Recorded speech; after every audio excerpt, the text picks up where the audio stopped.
पश्चिम बंगाल में बीजेपी सरकार बने 7 दिन हो चुके हैं और ये 7 दिन काफी हलचल भरे रहे। कहीं बुलडोजर चला तो कहीं खुले में नमाज को लेकर बवाल हुआ, तो कहीं बुलडोजर की नई खेप से अतिक्रमणकारियों के कलेजे पर सांप लौटने लगा। लेकिन जो तस्वीर कोलकाता से सामने आई उसने मियां भाई की आगे की प्लानिंग को साफ कर दिया। कोलकाता में बुलडोजर ने पंजा उठाया तो बुर्का गैंग सामने आ गया, लेकिन इसके बाद क्या हुआ देखिए।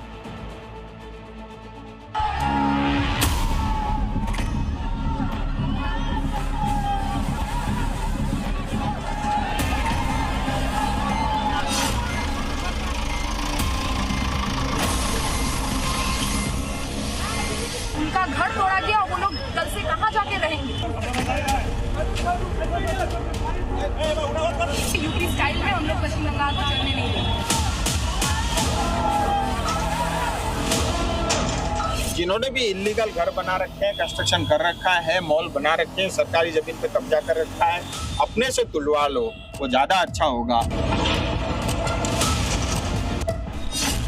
दो तस्वीरें, दोनों शुभेंदु अधिकारी के बंगाल की। दोनों तस्वीरों में एक चीज कॉमन है, वो है बुलडोजर। पहली तस्वीर राजधानी कोलकाता की है, जहां बुलडोजर अतिक्रमण को हटाने पहुंचा तो बवाल खड़ा हो गया। और दूसरी तस्वीर सिलीगुड़ी की है, जहां अवैध कब्जाधारियों के इलाज के लिए बुलडोजरों की पूरी खेप पहुंच गई। अब केवल एक जिले या शहर में नहीं, पश्चिम बंगाल के कोने कोने में अवैध निर्माण पर बुलडोजर चलेगा। अधिकारी का बुलडोजर जब बंगाल की सड़कों पर फर्राटा भरेगा तो अतिक्रमणकारियों की सांसें थमेंगी, ठीक वैसे ही जैसे कोलकाता में पहले बुलडोजर एक्शन के दौरान अवैध कब्जाधारियों को मिर्ची लगी। बुलडोजर तोपासिया में अवैध फैक्ट्री वाला अतिक्रमण गिराने पहुंचा तो वहां बुर्का गैंग वर्सेस बुलडोजर अधिकारी वाली स्थिति बन गई। बुलडोजर को सामने देख बंगाल की बुर्का गैंग सड़क पर उतर आई। वहां तैनात फोर्स से आमना सामना करने को तैयार हो गई। दोनों तरफ से झड़प के हालात बने। बुर्का गैंग ने बैरिकेडिंग को हटाने की कोशिश की, लेकिन बुलडोजर जिस मिशन पर वहां पहुंचा था उसे पूरा करके ही लौटा। सिर्फ ये दिखाने की कोशिश कर रही है कि हम लोग इलीगल कंस्ट्रक्शन तोड़ रहे हैं। इलीगल कंस्ट्रक्शन पहले हुआ ही क्यों था, ये सवाल पूछिए। इस बीच कई अवैध कब्जाधारियों से पुलिस प्रशासन को दो चार होना पड़ा।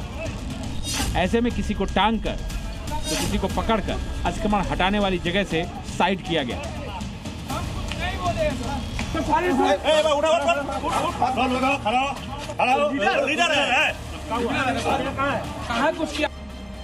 बंगाल में बुलडोजर थमने वाला रुकने वाला नहीं है।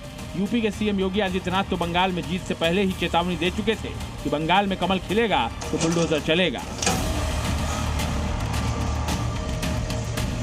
यहाँ की कला और संस्कृति के साथ, यहाँ के अध्यात्म के साथ, यहाँ की बहन और बेटियों के साथ, यहाँ के नौजवानों के रोजगार के साथ जो भी खिलवाड़ करेगा, उत्तर प्रदेश का बुलडोजर उसको ठीक ढंग से जवाब दे देगा। ममता की तुष्टीकरण की राजनीति के सहारे जितने अवैध निर्माण खड़े हुए, नंबर उन सब का आएगा। इसे शुभेंदु की पूरी कैबिनेट साफ कर चुकी है। गैर कानूनी चीज़ों को तोड़ने का आदेश तो सुप्रीम कोर्ट बहुत पहले दे चुकी है, तो अब ये तो करना ही पड़ेगा। जो लोग कानून का शपथ ले रहे हैं, यहाँ पर कानून का शपथ लेकर जो लोग मुख्यमंत्री बने हैं, मंत्री बने हैं, उनको तो सुप्रीम कोर्ट की गाइडलाइन को तो मानना ही पड़ेगा। सोशल मीडिया में एक वीडियो तेजी से सर्कुलेट हो रहा है, जिसमें एक दो नहीं बल्कि बड़ी संख्या में बुलडोजर सड़क से जाते हुए दिख रहे हैं। इस वीडियो के सिलीगुड़ी के होने का दावा किया जा रहा है। इस बीच सिलीगुड़ी से बीजेपी सांसद राजू बिस्ता के एक बयान ने अतिक्रमणकारियों के कान खड़े कर दिए हैं। राजू बिस्ता ने दावा किया है कि वो यूपी से 2 दर्जन बुलडोजर मंगवा रहे हैं। आइडेंटिफाई करने के बाद मैं एडवांस में यूपी से 2 दर्जन जेसीबी मैं ऑर्डर दे चुका हूँ। यानी कोलकाता में जिस तरह एक के बाद एक अवैध कब्जों को तोड़ा जा रहा है, अब वैसी ही तस्वीर बहुत जल्द सिलीगुड़ी में भी देखने को मिलेगी। बंगाल में शुभेंदु सरकार बनने के बाद ये 7 दिन टीएमसी और उसके कार्यकर्ताओं के लिए 70 साल के बराबर हो गए हैं। उन्हें यूपी जैसी कार्रवाई का बंगाल में डर सताने लगा है। बुलडोजर तो उत्तर प्रदेश में चलता है।